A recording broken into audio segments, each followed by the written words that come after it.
कृष्ण, राधे राधे। बचपन में हनुमान बड़े ही नटखट थे। एक तो वानर, दूसरे बच्चे और तीसरे देवताओं से प्राप्त इतना बल। रुद्र का अंश तो था ही। ऋषियों के आसन उठाकर पेड़ पर टांग देते, उनके कमंडलों का जल गिरा देते, उनकी लंगोटी फाड़ डालते, कभी कभी किसी की गोद में बैठकर खेलते, एकाएक उसकी दाढ़ी नोचकर भाग खड़े होते। उन्हें कोई बलपूर्वक तो रोक सकता ही नहीं था। सब विवश थे।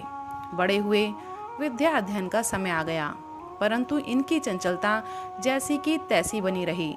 अंजना और केसरी बड़े ही चिंतित हुए। उनसे जो कुछ उपाय हो सकता उन्होंने किया, परंतु हनुमान राह पर ना आए। उन्होंने ऋषियों से प्रार्थना की कि आप लोग कृपा करें, तभी यह बालक सुधर सकता है। ऋषियों ने विचार करके यह निश्चय किया कि इसे अपने बल का बड़ा घमंड है। यदि यह अपना बल भूल जाए तो काम बन सकता है। उन्होंने हनुमान को शाप दे दिया कि तुम अपने बल को भूल जाओ। जब कोई कभी तुम्हें तुम्हारी कीर्ति की याद दिलावेगा, तब तुम अपने बल का स्मरण करके पुनः ऐसे ही हो जाओगे। हनुमान अपना बल भूल गए। अब उनके विद्या अध्ययन का समय आया। वानरराज केसरी ने उचित संस्कार करके वेद अध्ययन के लिए उन्हें सूर्य के पास भेज दिया। वहां जाकर हनुमान ने समस्त वेदांगों का अध्ययन किया। उन्हें अध्ययन तो क्या करना था, वे साक्षात शिव थे। तथापि संप्रदाय परंपरा की रक्षा करने के लिए उन्होंने संपूर्ण विद्याओं का अध्ययन किया। थोड़े ही दिनों में वे अपने माता पिता के पास लौट आए। सूर्य की कृपा से अपने पुत्र को सर्व विद्या पारंगत देखकर माता पिता को बड़ा आनंद हुआ। भगवान राम अवतीर्ण हो चुके थे। भगवान शंकर उनकी बाल लीला का दर्शन करने के लिए प्रायः ही अयोध्या में आते और अयोध्या में ही रहते। वे किसी दिन ज्योतिषी बनकर भगवान का हाथ देखते, तो किसी दिन भिक्षुक बनकर उन्हें आशीर्वाद देते। जब भगवान राम खेलने के लिए महल से बाहर आने लगे, तब एक दिन एक मदारी आया। उसके साथ एक परम सुंदर नाचने वाला बंदर था। मदारी डमरू बजाता हुआ राजमहल के फाटक पर जा पहुंचा। बहुत से लड़के इकट्ठे हो गए। भगवान राम भी अपने भाइयों के साथ आ गए।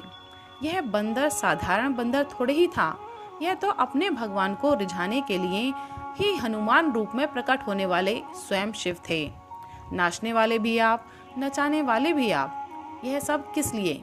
केवल अपने प्रभु की मधुर लीला देखने के लिए, उनके साथ खेलने के लिए और उनकी प्रसन्नता के लिए। आखिर भगवान रीझ गए। बंदर का नाच देखकर सब लोग लौटने लगे, परंतु भगवान राम अड़ गए। उन्होंने कहा कि मैं तो यह बंदर लूंगा। राजकुमार का हठ भला कैसे टाला जाता। महाराज दशरथ ने आज्ञा दी कि बंदर के बदले में मदारी जितना धन चाहे ले ले। बंदर मेरे श्याम सुंदर को दे जाए। मदारी धन के लिए तो आया नहीं था, वह तो आया था अपने आप को प्रभु के चरण कमलों में समर्पित करने के लिए। भगवान राम ने अपने हाथों उस बंदर को ग्रहण किया। अब तक वे अपने आप को स्वयं नचा रहे थे, और अब नचाने वाले हुए भगवान राम तथा नाचने वाले हुए स्वयं वे। युग युग की अभिलाषा पूरी हुई। वे आनंद अतिरेक से नाचने लगे। सब लोग उस बंदर का नाच देखने में तन्मय हो गए और मदारी लापता हो गया। पता नहीं वह मदारी बंदर में ही प्रवेश कर गया या अपना काम पूरा हो जाने पर कैलाश चला गया। इस रूप में हनुमान बहुत दिनों तक भगवान राम की सेवा और मनोरंजन करते रहे।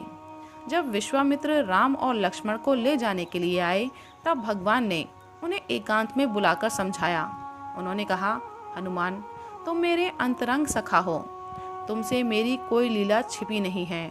आगे चलकर मैं रावण को मारूंगा। उस समय मुझे वानरों की आवश्यकता होगी। रावण ने बाली को मिला रखा है।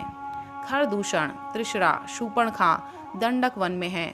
मारीच, सुबाहु, ताड़का हमारे पड़ोस में ही हैं। उनका जाल चारों ओर फैला है।